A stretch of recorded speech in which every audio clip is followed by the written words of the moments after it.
بسم اللہ الرحمن الرحیم۔ مرنے کے بعد مردہ اپنے گھر والوں کو کتنے سال تک یاد کرتا ہے اور روتا ہے، جاننے کے لیے ویڈیو کو آخر تک لازمی دیکھیں۔ دنیا اور آخرت کے بعد ایک اور عالم ہے جس کو برزخ کہتے ہیں۔ مرنے کے بعد اور قیامت سے پہلے تمام انس و جن کے ارواح کو حسب مراتب اس میں رہنا ہوتا ہے، اور روح کہیں بھی ہو جسم کے ساتھ اس کا تعلق رہتا ہے۔ قبر پر آنے والے کو پہچانتی ہے، اور یہ کہنا کہ فلاں کی روح فلاں کے اندر چلی گئی یا اس نے دوبارہ جنم لیا، یہ عقیدہ قرآن و حدیث کے خلاف ہے۔ دیکھیں، جب کسی انسان کا انتقال ہو جاتا ہے تو وہ مرنے والے شخص کو یہ معلوم ہوتا ہے کہ ہم اس دنیا سے منتقل ہو کر اس دنیا میں یعنی عالم برزخ میں آ گئے ہیں، اور اس کو یہ ساری چیزیں یاد ہوتی ہیں کہ ہمارا گھر ہے، مکان ہے، رشتہ دار ہیں، عزیز و اقارب ہیں، اور ہمارے بہن بھائی ہیں، اور ہماری ایک فیملی ہے۔ اور یہاں تک کہ جب اس مردے کی روح نکل جاتی ہے، جب اس کو دفنایا جا رہا ہوتا ہے، تو پھر اس وقت وہ مردہ اپنی آنکھوں سے ساری چیزیں دیکھ بھی رہا ہوتا ہے، یعنی کہ اس کی جو روح ہوتی ہے وہ ان ساری چیزوں کو دیکھ رہی ہوتی ہے، اور اس کو یہ پتہ ہوتا ہے کہ اب ہمیں کفن پہنایا جا رہا ہے اور اب ہمارے جنازے کو اٹھایا جا رہا ہے۔ لہٰذا نیک بندہ تو یہاں تک کہتا ہے، جب اس کے جنازے کو لوگ اٹھاتے ہیں تو وہ کہتا ہے کہ اے لوگو، جلدی مجھے لے کر قبرستان کی طرف چلو، اور بہت جلد میرے اصلی ٹھکانے میں یعنی قبر کے اندر پہنچا دو، کیونکہ اس کو موت پر ہی پتہ چل جاتا ہے کہ اس کا آگے ہونے والا کیا ہے، یعنی آگے آنے والے جو مرحلے ہیں وہ اچھے ہیں، اس کے لیے آسان ہیں یا سخت ہیں، اس سے پہلے سے پتہ چل جاتا ہے۔ کیونکہ روح نکلنے کے وقت کی جو سختی ہے، روح نکلنے کی، اس سے مردے کو محسوس ہو جاتا ہے، تو مومن بندہ کہتا ہے مجھے جلدی لے کر چلو اور مجھے قبر کے اندر اتار دو، میرے اصلی ٹھکانے تک پہنچا دو، کیونکہ آقا علیہ الصلوۃ والسلام نے ارشاد فرمایا دنیا مومن کا قید خانہ ہے، کافر کے لیے جنت ہے، اور جو گناہ گار، فاسق، فاجر، بے نمازی انسان ہوتا ہے وہ چیخ چیخ کر یہ کہنے کی کوشش کرتا ہے کہ اے لوگو، تم مجھے کہاں لے کر جا رہے ہو؟ اے میرے بچوں، اپنی فیملی سے کہتا ہے، اپنے بچوں کے لیے بہت زیادہ کمایا اور ان کے لیے گھر مکان بنایا، اور اب تم ہمیں ہمارے گھر سے نکال کر اندھیری قبر کوٹڑی کے اندر کہاں ڈالے جا رہے ہو؟ اس سے بہت گھبراہٹ ہو رہی ہوتی ہے، تو وہ اپنی زبان حال سے کہنے کی کوشش کرتا ہے کہ اے لوگوں، مجھے مت لے کر جاؤ۔ بہرحال اس کو جب قبر کے اندر رکھ دیا جاتا ہے تو اس کو یہ پتہ ہوتا ہے کہ اب ہم قبر کے اندر ہیں، اور ہماری فیملی ہماری پچھلی دنیا میں جس میں ہم پہلے تھے وہاں ہماری فیملی اور ہمارے رشتہ دار موجود ہیں۔ یہاں تک کہ جب کوئی انسان اپنے کسی مردے کی قبر پر جاتا ہے تو وہ مردہ اس قبر پر آنے والے کو پہچان بھی لیتا ہے کہ یہ ہمارا فلاں شخص ہے۔ اگر باپ قبر کے اندر ہے تو وہ پہچان لیتا ہے کہ ہماری قبر پہ آیا ہوا ہمارا بیٹا ہے، ہمارا بھائی ہے، ہمارا رشتہ دار ہے۔ لیکن اگر وہ اپنے گناہوں کی وجہ سے سزائیں بھگت رہا ہوتا ہے قبر میں، تو پھر وہ پہچان کر بھی اس کی کوئی توجہ اور دھیان اس کی طرف نہیں ہوتا ہے۔ اچھا، آپ قبر پر جاتے ہیں تو کیا کہتے ہیں کہ السلام علیکم یا اہل القبور، اے قبر والو، تم پر سلامتی ہو۔ اس سے مراد وہ فرشتے ہیں جو قبر کے اندر ہیں، اور وہ مردہ جو قبر کے اندر ہے،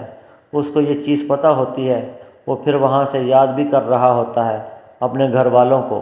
جب وہ یاد کرتا ہے، اور آقا علیہ الصلوۃ والسلام نے فرمایا، بخاری کی حدیث ہے،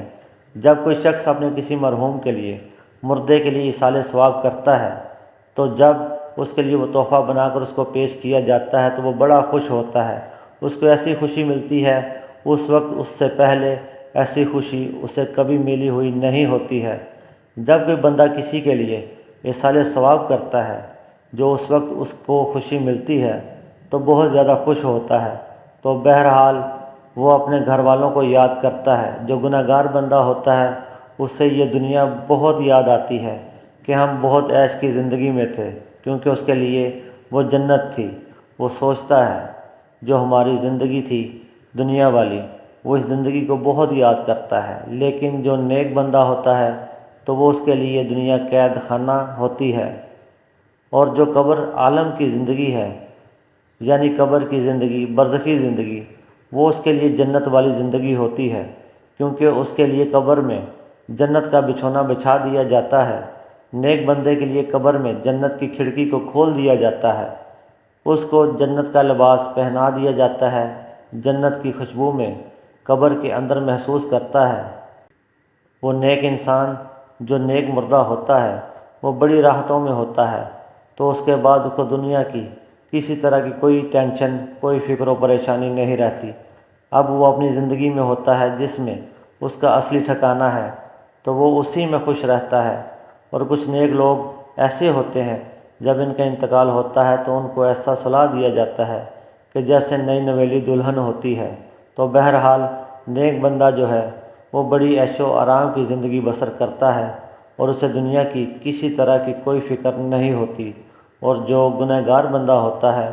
اس کو یہ دنیا بھی بہت یاد آتی ہے اور وہ قبر کی سختیوں سے بہت پریشان ہوتا ہے۔ بہرحال جو اصل چیز ہے وہ عمل ہے، عمل پر یہ ساری چیزیں ہیں۔ اگر انسان کے عمل اچھے ہیں تو موت سے اچھا میسج کوئی نہیں، اور اگر انسان کے عمل خراب ہیں تو موت سے برا اس کے لیے پیغام کوئی نہیں ہے۔ قرآن مجید میں اللہ تعالیٰ کا ارشاد ہے، تم اپنے رب سے گڑ گڑا کر اور آہستہ دونوں طریقوں سے دعا کیا کرو، بے شک وہ حد سے بڑھنے والوں کو پسند نہیں کرتا۔ رسول اللہ صلی اللہ علیہ وآلہ وسلم کا ارشاد ہے، جو مسلمان میت کی نماز جنازہ 40 نمازی ادا کریں جو اللہ کے ساتھ کسی کو شریک نہیں ٹھہراتے، تو اللہ تعالیٰ اس میت کے حق میں ان کی سفارش کو ضرور قبول فرماتا ہے۔ دوسری روایت میں ہے، آپ صلی اللہ علیہ وآلہ وسلم کا ارشاد ہے، جس میت کی نماز جنازہ امت مسلمہ کے 100 افراد ادا کر کے اس کی شفاعت کرتے ہیں تو ان کی سفارش اس میت کے حق میں قبول کی جاتی ہے۔ امام ابن قیم رحمۃ اللہ فرماتے ہیں، نماز جنازہ کا مقصد میت کے لیے دعا ہے۔ قبر کے پاس کھڑے ہو کر دعا اور طلب مغفرت کرنا۔ حضرت عبداللہ بن عمر رضی اللہ تعالیٰ عنہ کی روایت ہے، رسول اللہ صلی اللہ علیہ وسلم جب میت کو قبر میں رکھتے تو فرماتے، بسم اللہ وعلی سنت رسول اللہ، اللہ تعالیٰ کے نام سے اور رسول اللہ صلی اللہ علیہ وآلہ وسلم کے طریقے پر۔ نیز حضرت عثمان بن عفان کی روایت ہے، وہ کہتے ہیں کہ جب رسول اللہ صلی اللہ علیہ وآلہ وسلم میت کی تدفین سے فارغ ہوتے تو قبر پر کھڑے ہو کر فرماتے، اپنے بھائی کے لیے مغفرت کی طلب کرو اور اس کے لیے ثابت قدمی مانگو، اس لیے کہ ابھی اس سے سوال کیا جائے گا۔ تو اللہ رب العالمین کی بارگاہ میں دعا ہے،